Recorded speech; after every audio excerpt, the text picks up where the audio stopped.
Hello दोस्तों, कमाई का अड्डा यूट्यूब चैनल में आप सभी का स्वागत है। आज यहाँ पर हम बात करेंगे एक इम्पोर्टेंट पॉइंट के बारे में जो आप सभी को अंडरस्टैंडिंग करना चाहिए। देखिए दोस्तों, आज हम सभी को मिड कैप और स्मॉल कैप स्टॉक्स के अंदर बहुत बड़ी गिरावट देखने को मिली है और आप सभी के पास कोई ना कोई पोर्टफोलियो में ऐसा स्टॉक तो ज़रूर होगा जो स्मॉल कैप या मिड कैप के कैटेगरी से आता हो और उसके अंदर आपको 4-5% या उससे ज़्यादा भी, जैसे कि आज हमें फिनोटेक्स केमिकल जो यहाँ पर शेयर है उसके अंदर 10%, बहुत से ऐसे स्टॉक है जिनके अंदर हमें 5-6%, 8%, जो यहाँ पर डिफेंस के भी स्मॉल कैप के स्टॉक्स है उनके अंदर भी बहुत बड़ी गिरावटें हमें देखने को मिली है। तो अभी यहाँ पर आपको गिरावट क्यों हुई है उसके बारे में पता होना चाहिए और एक बहुत ही बढ़िया और शानदार पॉइंट मैं आपको आज डिस्कस करना चाहूँगा। चलिए स्टार्ट करते। सभी जैसे पॉइंट्स मैं आपको अभी दिखाऊंगा तब आपको पता चलेगा अभी कि मार्केट में करेक्शन क्यों आया और आपको कैसे तैयारी करनी चाहिए मार्केट के अंदर, वो भी यहाँ पर अंडरस्टैंडिंग आप कर आगे बढ़ सकते हैं। देखिए दोस्तों, एक बात आपको मैं अभी यहाँ पर क्लियर करता हूँ कि स्टॉक मार्केट में आप यहाँ पर स्मॉल कैप और मिड कैप स्टॉक को सेलेक्ट क्यों करते हैं वो आपके माइंड में क्लियर होना चाहिए और मैं आपको क्लैरिटी आपकी यहाँ पर बढ़ाने के लिए ही इस वीडियो को लेकर आया हूँ। चलिए हम देखते सभी पॉइंट्स, वीडियो को पूरी तरीके से अंडरस्टैंडिंग करना। चाहे वीडियो लेंदी आपको नज़र आए तो स्पीड बढ़ाकर आप देख सकते हो। यहाँ पर आप जैसे कि BSE स्मॉल कैप जो इंडेक्स है उसको देखेंगे तो उसके अंदर हमें 4% की सबसे बड़ी गिरावट देखने को मिली है। पिछले 5 दिनों में कोई यहाँ पर उतना परफॉर्मेंस गिरावट वाला नहीं था और पिछले 6 महीने में ये जो इंडेक्स है उसने लगभग 35% के रिटर्न कमा कर दिए, आउटस्टैंडिंग लेवल की ग्रोथ दिखाई है। और आप यहाँ पर बॉटम टू टॉप देखेंगे तो इंडेक्स कितना सुपर परफॉर्म किया है आप यहाँ पर देख सकते हैं। 26,600 से लेकर ये डायरेक्टली यहाँ पर 36,000 या लगभग 37,000 तक यहाँ पर चला है। तो अभी यहाँ पर आपको ये क्वेश्चन आता ही होगा कि अचानक इतनी बड़ी गिरावट क्यों। तो मैं आपको अभी यहाँ पर एक बड़ा रीज़न बताना चाहूँगा। इंडिया के अंदर जितने भी स्मॉल कैप के स्टॉक है वो सभी बहुत ज़्यादा अभी यहाँ पर हमें परफॉर्म करते हुए नज़र आए हैं। और देखिए, कुछ स्टॉक फंडामेंटल या उनके लिए अपॉर्चुनिटीज़ या वैसा इन्वायरमेंट जो इनको आगे बेनिफिट दे सके, ऐसे कंपनीज परफॉर्म किए तो उसके अंदर कोई डाउट नहीं था। बट आपने मार्केट में ऑब्जर्व किया होगा कि कुछ कंपनियों के फंडामेंटल या उनकी जो हालत है वो उतनी ज़्यादा इम्प्रूव नहीं हो रही है या उनके नंबर जो क्वार्टरली बेसिस पर उतने आउटस्टैंडिंग नहीं आ रहे हैं, तो भी उन कंपनियों में हमें तेज़ी देखने को मिली। तो अभी यहाँ पर ऐसी तेज़ी जो यहाँ पर विदाउट रीज़न आई, और अभी विदाउट रीज़न नहीं, अभी यहाँ पर इसके अंदर सबसे बड़ा अगर कोई जो रोल प्ले करा होगा ये तेज़ी के अंदर तो रिटेल इन्वेस्टर, सबसे ज़्यादा रिटेल इन्वेस्टर ने। और मैं आपको बता भी देता हूँ कि स्मॉल कैप और मिड कैप में रिटेल इन्वेस्टर क्यों इन्वेस्ट करते हैं या कोई भी इन्वेस्ट क्यों करता है, एक्सपेक्टेशन बड़े रिटर्न कमाने के। आपको पता नहीं है तो मैं बताता हूँ कि जो वेल्थ जनरेट होती है वो सबसे ज़्यादा स्मॉल कैप और मिड कैप कंपनियों में होती है।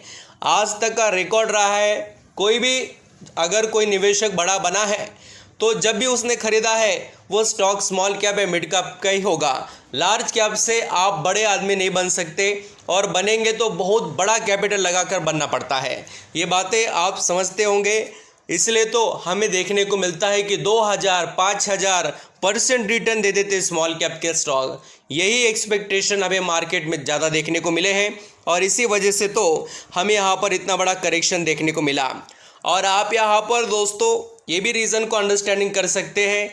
फ़िलहाल अभी यहाँ पर बैंक निफ्टी की बात करें, उनका भी यहाँ पर जो परफॉर्मेंस है इंडेक्स का वो काफ़ी आउटस्टैंडिंग लेवल का रहा और पिछले जो भी इसके रिकॉर्ड थे उसने यहाँ पर नए बनाने की कोशिश की और जो 50 का हाई है वो स्टॉक यहाँ पर तो लगातार बना ही रहे थे दूसरे।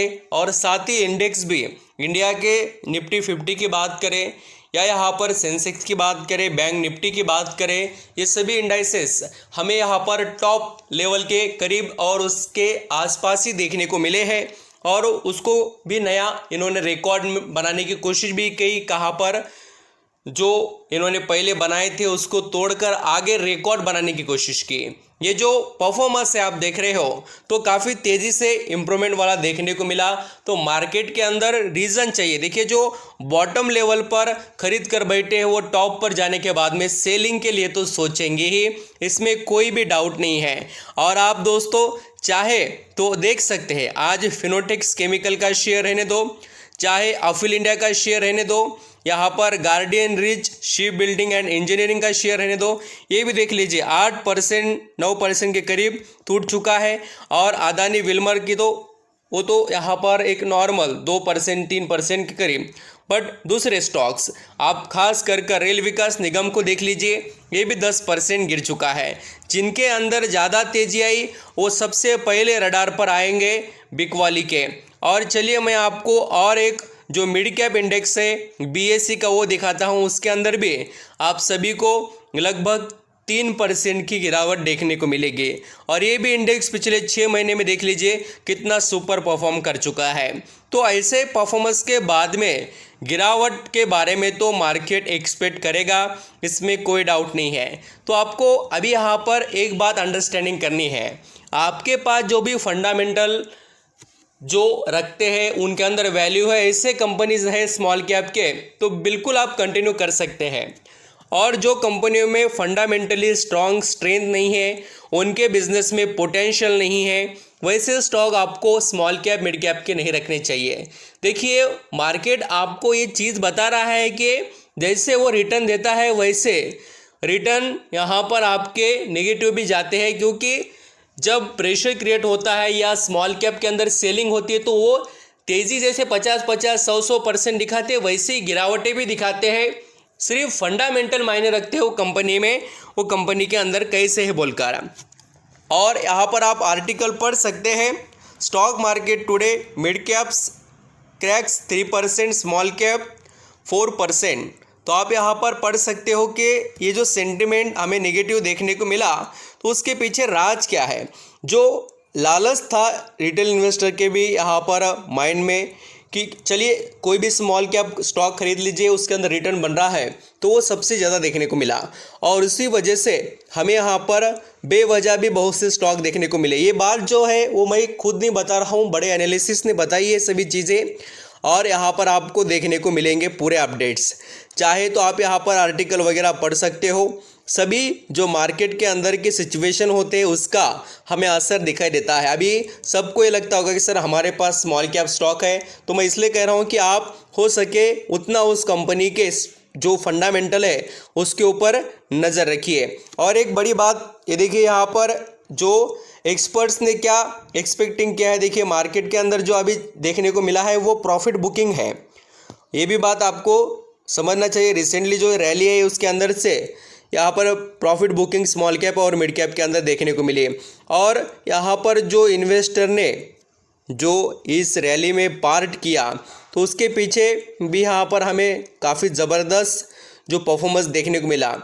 और आप पढ़ सकते हैं what lead to recent market rally, किसने लीड किया, क्या किया, वो सब कुछ यहाँ पर आर्टिकल में बताया है, जो मैंने अभी आपको पॉइंट डिस्कस कर बताए।